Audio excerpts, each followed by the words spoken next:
instruction sa atin is to provide the necessary personnel, no?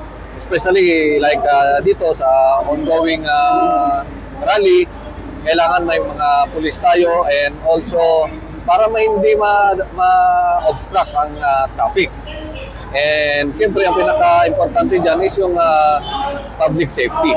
Per our regional director and our chief info at maging mahinahon lang, no?